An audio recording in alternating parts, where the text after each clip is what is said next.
صلى الله عليه وسلم. بسم الله الرحمن الرحيم. الحمد لله رب العالمين، وأصلي وأسلم على المبعوث رحمة للعالمين نبينا محمد وعلى آله وصحبه أجمعين. أما بعد. Chapter 58, Placing the Deceased in the Grave. Imagine Islam governs every aspect of our lives, from the beginning of our existence, rather before the beginning of our existence. What to say when we want to get married, when we want to have or to be intimate with our spouses, when we are born, what is said and what is done, and also when we die.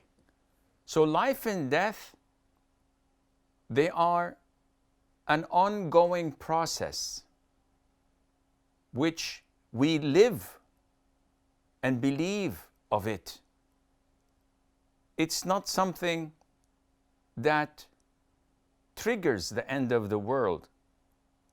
One of our loved ones dies, c'est la vie. This is life.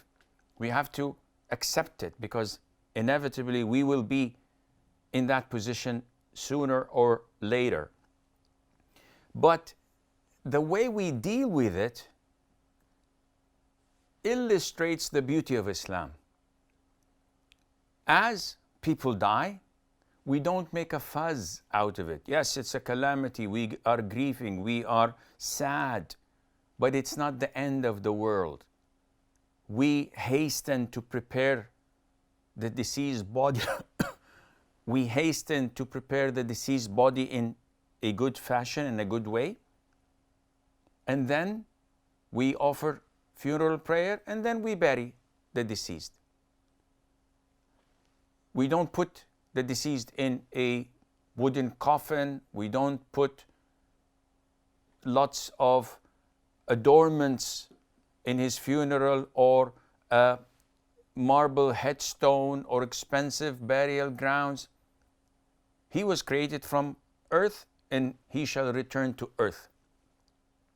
What to do when we bring the corpse of a Muslim person, the deceased, just as we are to place it in his grave, shrouded in 3 white pieces of garment with no sleeves, we say, as in hadith number 163, Bismillah wa ala sunnati Rasulillah. Bismillah wa ala sunnati Rasulillah. In the name of Allah and upon the sunnah of the Messenger alayhi salatu wasalam. And we lay him on his right side facing the Qibla. So any cemetery you go on earth, you will find that the Muslims are laid on their right hand side facing the Qibla. Whether they're in the east or the west, south or the north, they're always facing the Qibla, because this is our direction when we are alive and as well as after death. Hadith 164. So we placed the deceased in his grave and we buried him. And as per the sunnah, we took 3 scoops of sand or soil and we participated in the burial by throwing it on his grave. Then what? The dua in Hadith 164, you say, Allahumma aghfir lah. Allahumma thabbit. O Allah, forgive him. O Allah, make him steadfast. Make him firm. This is what the Prophet ordered us ﷺ to say after he finished burying one of his companions. He said, seek forgiveness for your brother and pray that he remains firm. Why? The Prophet says, ﷺ, for he is now being questioned.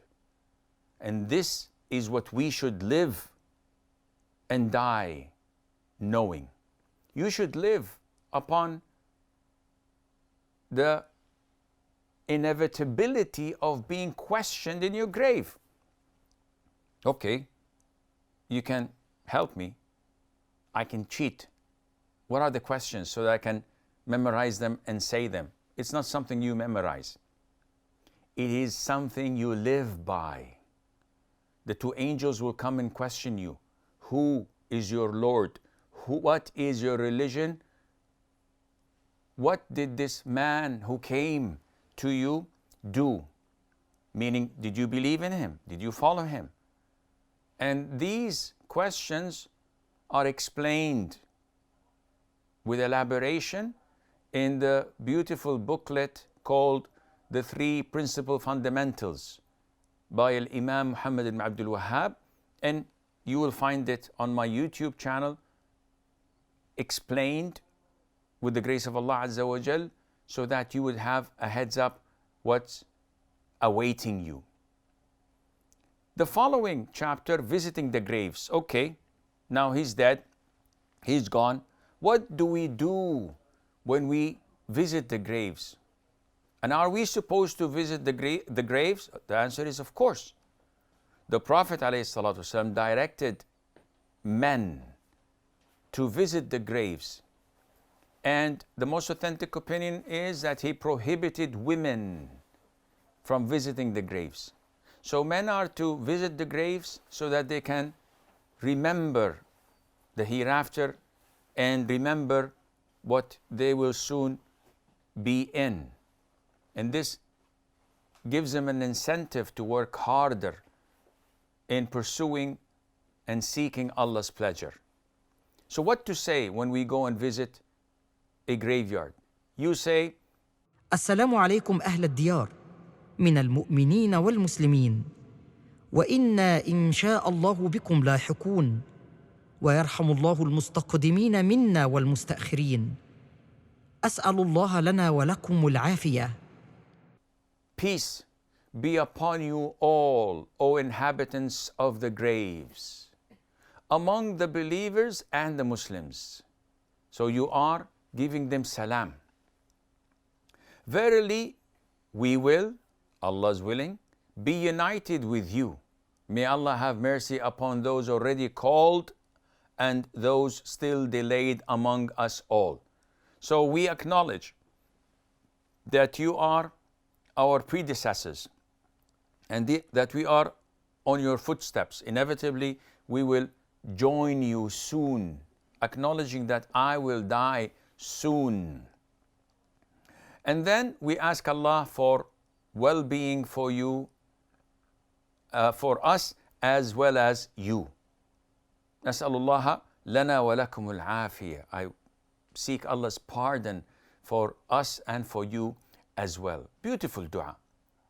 Cements the fact that we are going to die, and someday we will be 6 feet under, and people would visit the cemeteries and read the dua and give us salam as we are doing for you today.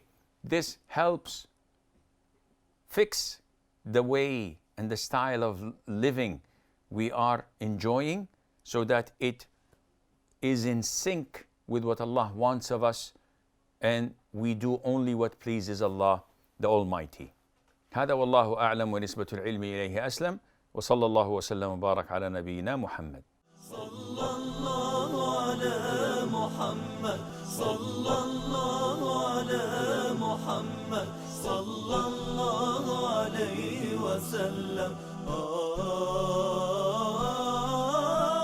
صلى الله عليه وسلم.